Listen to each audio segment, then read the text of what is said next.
Dear Tito Makoy, bago po ang lahat, paki-shout out naman po kaming mga Pilipino dito sa Saudi Arabia.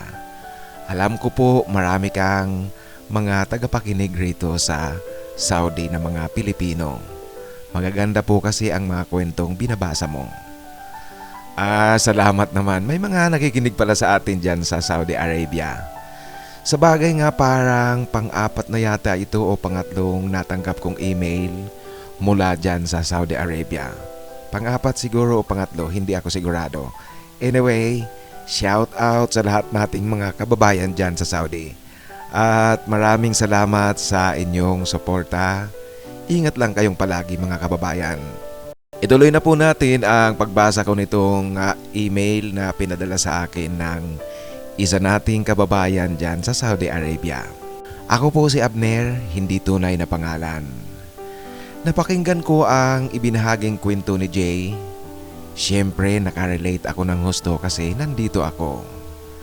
Kaya kinabukasan noong napakinggan ko ang kanyang kwento nung i-upload mo ito, kaagad akong nagpasya na ibahagi rin ang aking kwento.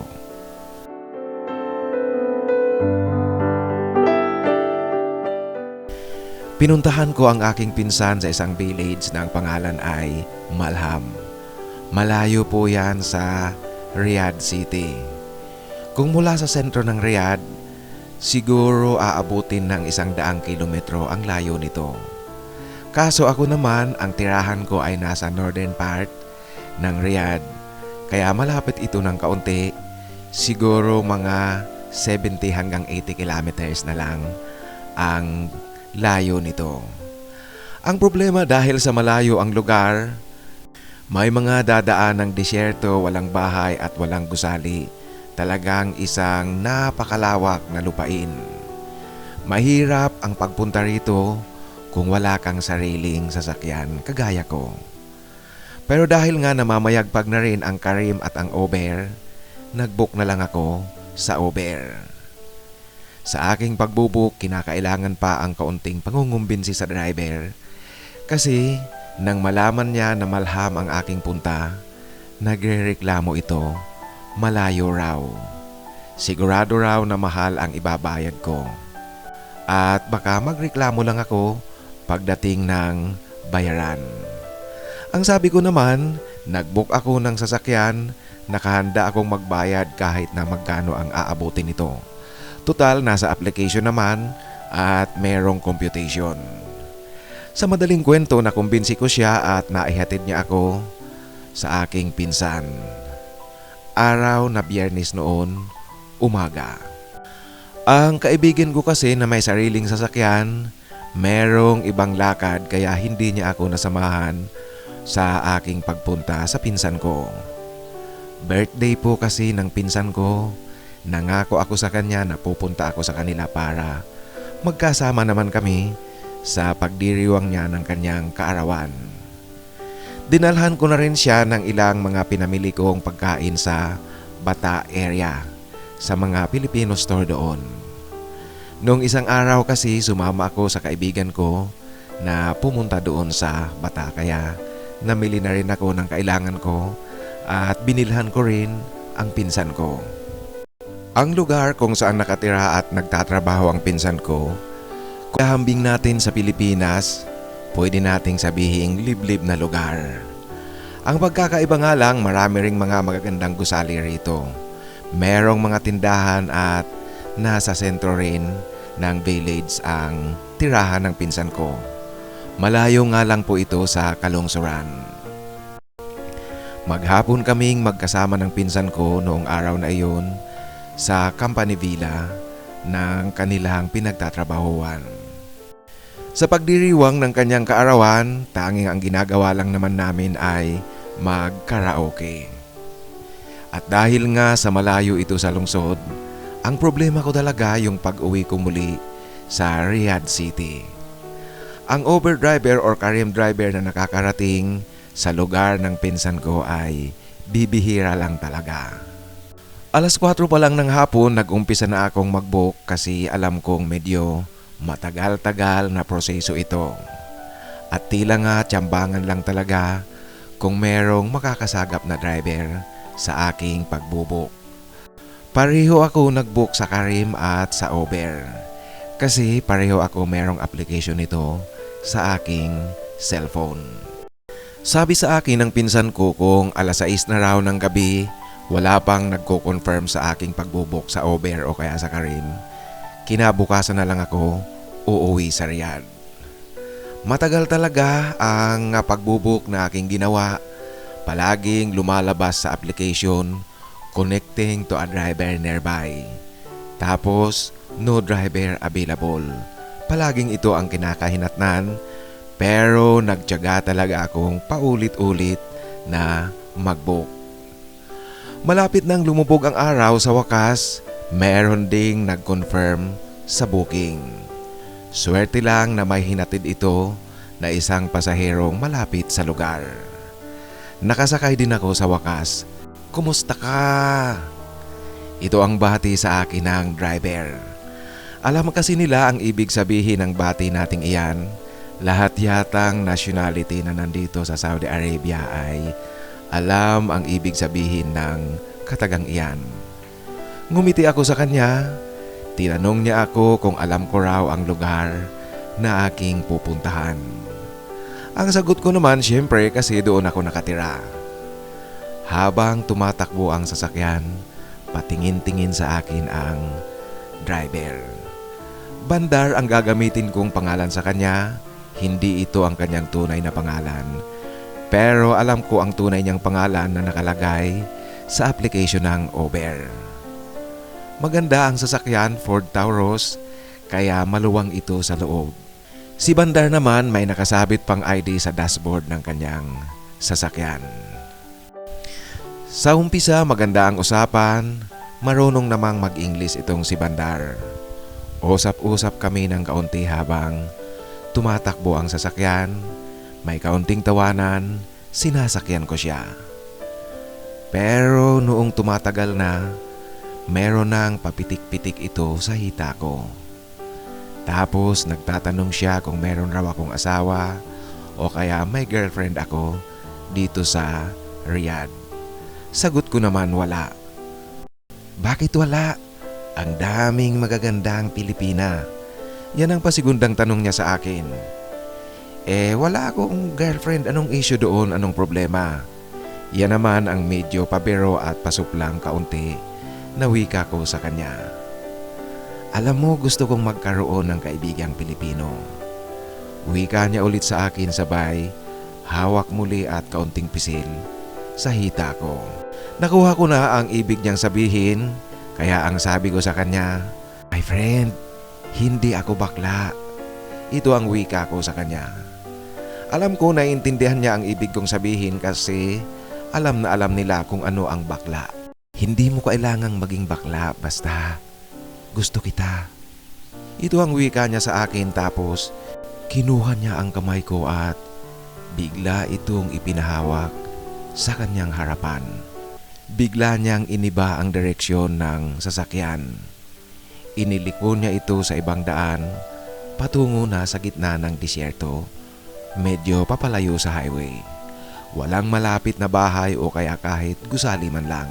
Nung oras na iyon, kagat na ang dilim, may mga naaaninag akong apoy mula sa gitna ng disyerto sa siguro ilang nagkakamping doon. Pero malalayo ang agwat ng bawat isa.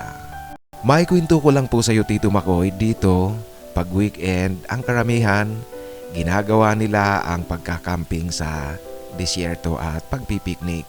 Itinigil niya ang sasakyan sa isang gilid, malayong malayo sa mga nagkakamping. Natakot ako ng kaunti. Kung sisigaw man ako, walang makakarinig sa akin kahit na malakas kasi open field talaga.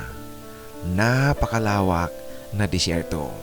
Alam ko ang lugar kasi madalas akong dumadaan dito tuwing pumupunta ako sa pinsan ko.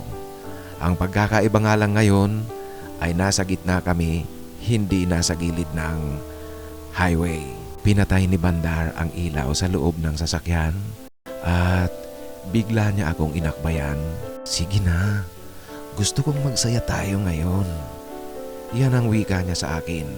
Hindi naman siya yung mukhang bayolente, Yung mukhang mananakit o kaya papatay ng tao. Hindi naman ganoon ang kanyang kilos at pananalita. Pero nakakatakot pa rin kasi ang laki niya. Sige na kabayan, madali lang ito. Ilang saglit lang. Kung ayaw mo, kayang-kaya rin kitang pwersahin. Hindi ako natatakot na i-report mo sa OBR. Kasi kaya kitang baliktarin. Yan ang wika niya sa akin na parang nagbabanta kahit na malumanay na pananalita. Tito Makoy, habang kinukumbinsi niya ako, patuloy niya akong pinapahawak sa kanyang drumstick. Huminga ako ng malalim, napaisip, baka barbecuehin ako nito dito sa disyerto. Kung may makakita sa amin, nakakahiya. Hindi. Huwag dito. Ito na lang ang naging wika ko sa kanya. Saan? Saan mo gusto? Yan naman ang tanong niya sa akin. Kung gusto mo talaga, doon na lang tayo sa bahay. Huwag dito. Natatakot ako. Ito ang sinabi ko sa kanya para tumigil siya sa kanyang alam kong medyo maitim na pinaplano. Talaga? Okay lang ba sa bahay mo? Wala kang kasama? Okay, wala akong kasama doon. Huwag dito. Ayan, Tito Makoy, ang palitan namin ng pag-uusap.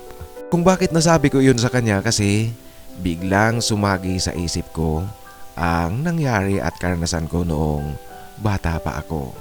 Alam niyo po kasi sa akin, hindi rin bago ang karanasan sa kapareho lalaki. Kasi kagaya ng mga napakinggan kong kwentong binasa mo, nagsimula ang karanasan sa kababata. Dala ng init ng nagbibinata, sa kababata ko rin naranasan ito. Kagustuhan namin pareho, trip-trip lang hanggang sa nakasanayan namin. Natigil lang nang magkahiwalay kami ng kaibigan ko noong magtapos na kami ng high school. Ang masayang karanasan kong iyon, dala-dala ko rin hanggang ngayon. Pero Tito Makoy, pumapatol lang ako sa kapareho ko, lalaking lalaki. Yung mga tago, lalaki talaga. Ayoko naman yung binabae, yung kumikimbot at pumipilantik yung baklang bakla. Pasensya na po sa mga kapatid nating ladlad. Wala akong problema sa kanila. Ang ibig ko lang talagang sabihin, lalaki ako pero gusto ko rin yung lalaking tigasin. Tigasin na pumapatol sa kapareho ko, tigasin. Ngayon Tito Makoy, sa sitwasyong ito, may isang Arabong nasa harapan ko, may planong maitim sa akin. Bakit ako madadala sa kanyang plano sa disyerto? Hindi pwede dito sa disyerto. Mamaya nga baka barbecuehin ako tapos iwanan na lang dito. Mahirap na, masyadong malayo sa kalungsuran. Tutal naranasan ko na rin naman ito. Mas maigi siguro kung sabayan ko na lang. Nang marinig ni Bandar ang pagpayag ko, nagmamadali niyang pinatakbo ang sasakyan. Mabilis na mabilis ang kanyang pagpapatakbo. Hindi bumababa sa 150 kilometers per hour. Dahan-dahan lang, natatakot ako. Ang bilis ng pagmamaniho mo.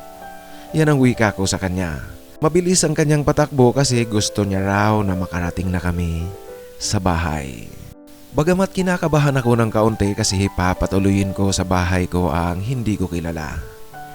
Pero pagdating namin sa building, maayos kaming bumaba ng sasakyan. Tinungo namin ang aking flat.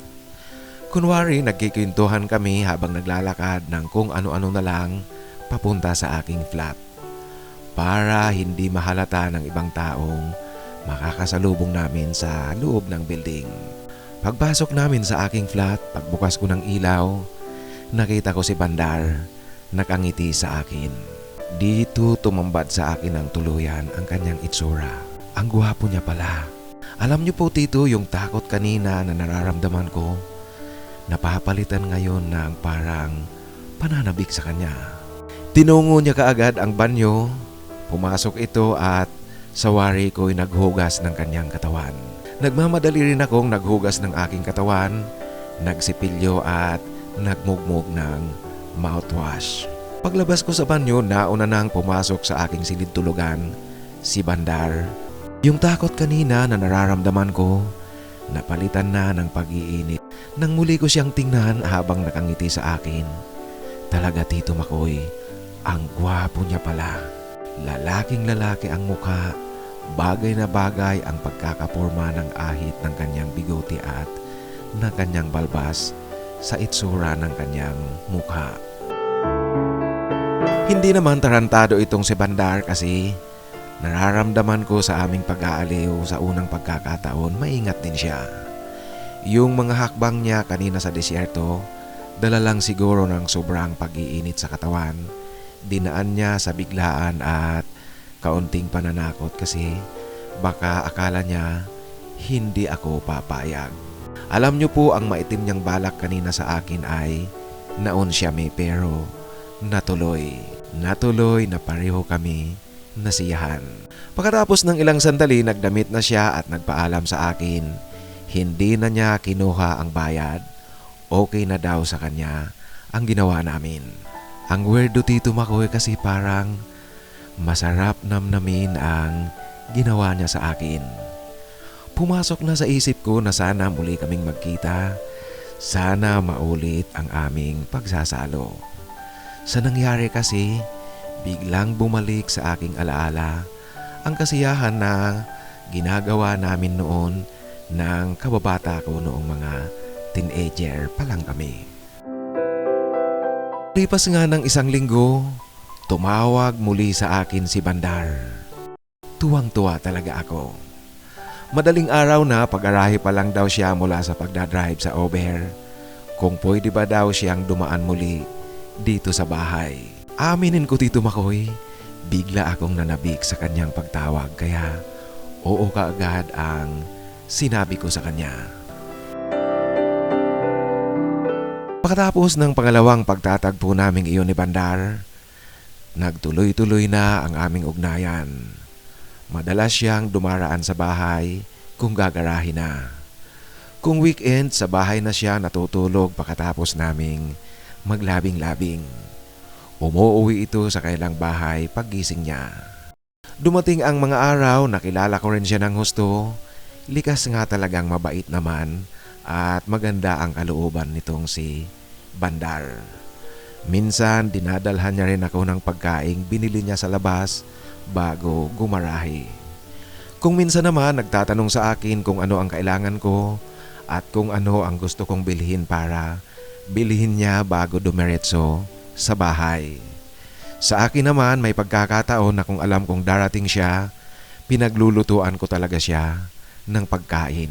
Sa tagal ng aming pagkakaroon ng ugnayan, nakita ko talaga na hindi lang pagpapawi ng init ng katawan ang ginagawa niya sa akin.